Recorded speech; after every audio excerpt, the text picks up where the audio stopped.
This is a vitally important dynamic to understand in our world. If we want to move together collectively, collaboratively, in unity, in equality, in a state of true equality, not some varnished, whitewashed veneer or greenwashed veneer or some gaslighting veneer of equality in our world, if we truly want to manifest in our world that which we know to be wholesome, unconditional love, then there are three things that need to occur all at the same time. They can't occur in a sequenced process. We can't say, well, first we're going to heal ourselves completely, and then we'll be able to recognize our equality. And once we've recognized our equality, then we're going to unify, and then we're going to mobilize, and then we're going to solve climate change. Because we got 8 years. So does it make sense that all of these things need to occur simultaneously? And they must feed each other's process. We must arrive at a recognition of our equality. We must understand the absolute necessity of mobilized unity. We must simultaneously bring about massive healing and education in our world, learning how to transform and evolve together. So these are not either ors. None of them are nice to haves. None of them are unnecessary. None of them can be done without. They are all interdependent and interwoven. They are, in effect, one process of faith and trust, radical forgiveness, and unconditional love. Are we making sense with that as an optional New World paradigm? So we no longer operate from fear or projection of negative possibilities where they don't exist. We say we're going to create equality. We're going to make it happen. We choose it. We collectively and now, not tomorrow, not 8 years from now, today. We choose unity. We choose to heal and to heal each other and to allow ourselves to be healed. So that means that the usual dynamics, the testing dynamics of, well, we don't know if we can trust these folks. They've been mean to us. This religion has hated us and tried to destroy us. Therefore, we can't trust them. So we've got to go through some elaborate, iterative dance of 1,000 tests. And if they fail any one of the tests, we can't trust them. So let's go back to fighting with them, or any gender distrusting the other.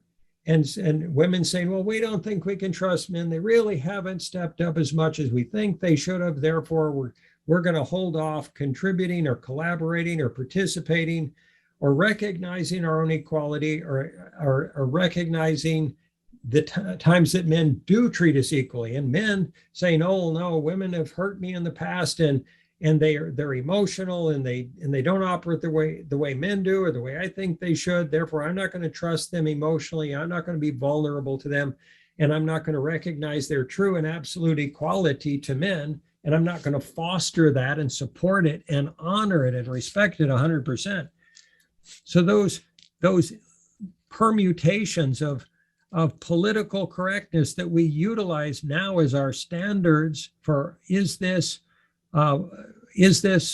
honoring of the feminine adequately? Is this honoring of any gender or any race or any age group according to the current evolving, constantly moving target of political correctness that is just a mask for judgmentalness, which is just a control and safety strategy, which is just a fear process, which is just holding us back from actually realizing and embodying equality, unity, and the necessary healing that can arrive through radical faith, trust, unconditional love, and forgiveness.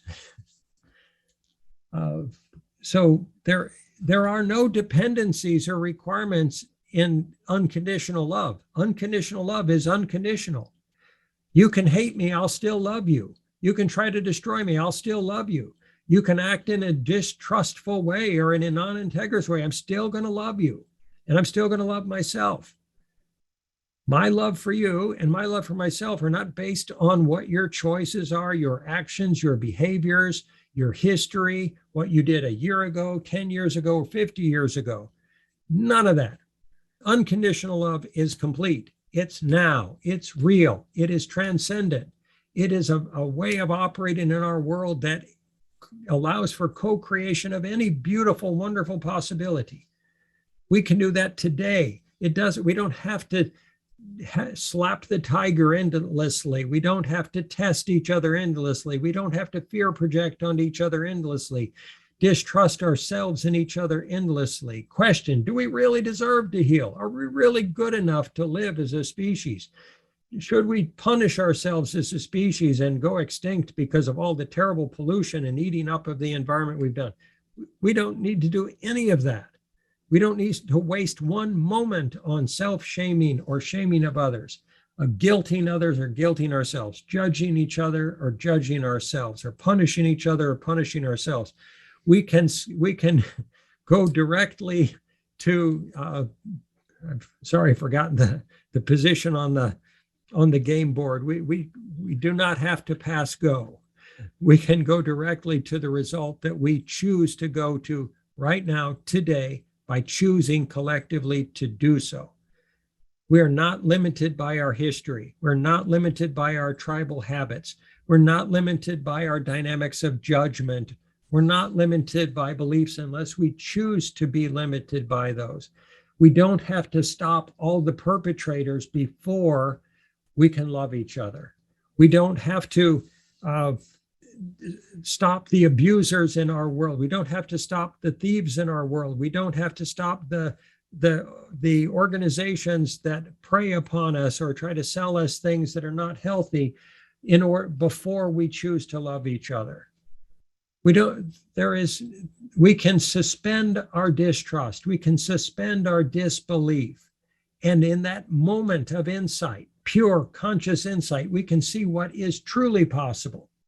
And then we can live it. We can be it. We can choose it. We can manifest it. We can experience it.